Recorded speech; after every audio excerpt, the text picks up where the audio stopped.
Hi,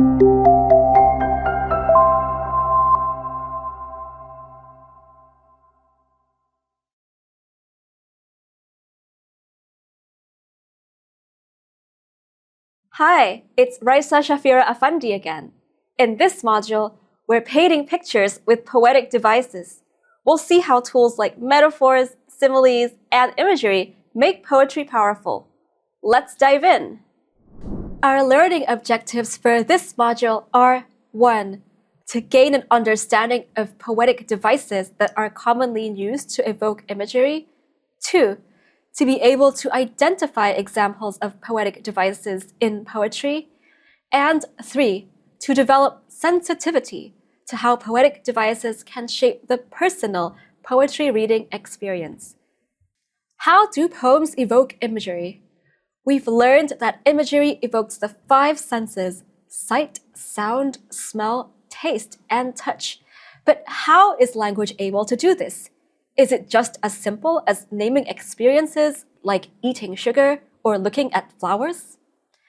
There are tools poets use to intensify the feelings, images, or ideas and meaning in a poem. These tools are called poetic devices. Poetic devices can enhance, add to, or even change the literal meaning of a poem's words. The end result is a poem open to interpretation. It all depends on your imagination and understanding of each part of the poem. Let's look at some examples of poetic devices. First, we have similes, which are comparisons using like or as. For example, broken our strength, yeah, as crushed reeds we fall. So they are falling like crushed reeds. Then we have metaphors, which are a bit more intense, because they're a comparison without using like or as. For example, Shakespeare's famous line, "All the world's a stage, and its men and women merely players." The world is not like a stage, it is a stage, and the men and women are players, so it's a little bit stronger. Then we have hyperboles, which are exaggeration for emphasis. "And I for 5 centuries right gladly would be such an odd, such a kind, happy creature as he." So the poem here is exaggerating that they want to live for 5 centuries, when literally that isn't possible.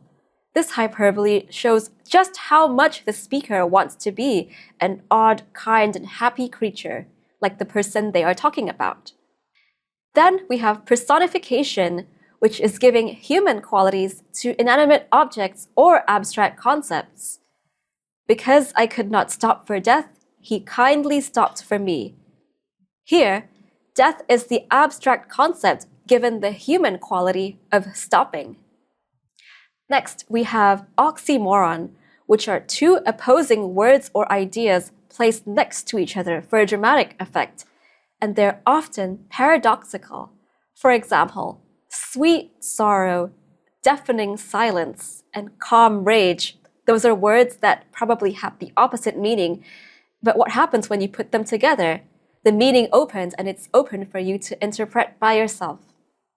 Then we have juxtaposition, which is placing 2 contrasting ideas, images, or elements side by side to highlight their differences or creating a particular effect. So if for oxymoron it's 2 words, juxtaposition is 2 ideas, a bit more complex and bigger than just 1 word.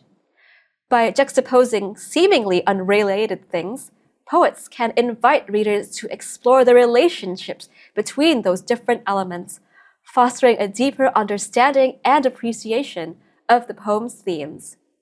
For example, here, "But sometimes mornings after drinking bouts, he hid the pints between the 2x4s. The sunrise glazed the barnyard mud with red. The burning puddles seemed to reassure. And then he thought he almost might endure his exile yet another year or more." So here, we have the pretty sunrise juxtaposed with the person being exiled. It's kind of like thinking about hope, even in dark times. Next, we have allusions, which are indirect references to people, places, events, ideas, songs, other works of art, or anything outside the poem. For example, in Taylor Swift's The Lakes, one of her lyrics says, "I've come too far to let some name-dropping sleaze tell me what are my words worth." So this Wordsworth is a play on words referring to the famous poet William Wordsworth, which is very interesting because The Lakes is about Taylor Swift feeling like a poet. Next, we have symbolism, which is using objects or ideas to represent abstract concepts, emotions, or larger themes. It goes beyond the literal meaning of the object and adds layers of interpretation and depth to the poem. For example, in this poem titled Wait, we can think about if paradise, hell, and earth may symbolize something else. So if you read it here, in paradise the desert wind is rising. Third thought, in hell there are no thoughts, is of earth, stand scream against your government. So is earth perhaps the country of the government the poem is talking about? Or is that hell because the government is issuing hell's noise? Is earth perhaps then the ideal country with a peaceful reign? Lots of things to think about, very open to whatever you think of the poem. Now, let's take a little practice. Which senses does the imagery of this poem evoke, and what poetic devices does it use? The apparition of these faces in the crowd, petals on a wet black bough. Perhaps you might think of visual imagery first. You have the petals, you have the black bough, and there's also tactile imagery. The bough is wet. And the most obvious one here of the poetic devices that it uses is probably juxtaposition. It juxtaposes two different images, the faces in the crowd and petals on a bough, to say something about them. We can also think about this other poem. Which senses does the imagery of this poem evoke, and what poetic devices does it use? Introduction to poetry. I asked them to take a poem and hold it up to the light like a color slide or press an ear against its hive. So personification here is given to the poem. You can drop a mouse inside the poem or walk inside the poem and feel its walls. You can also torture a confession out of it.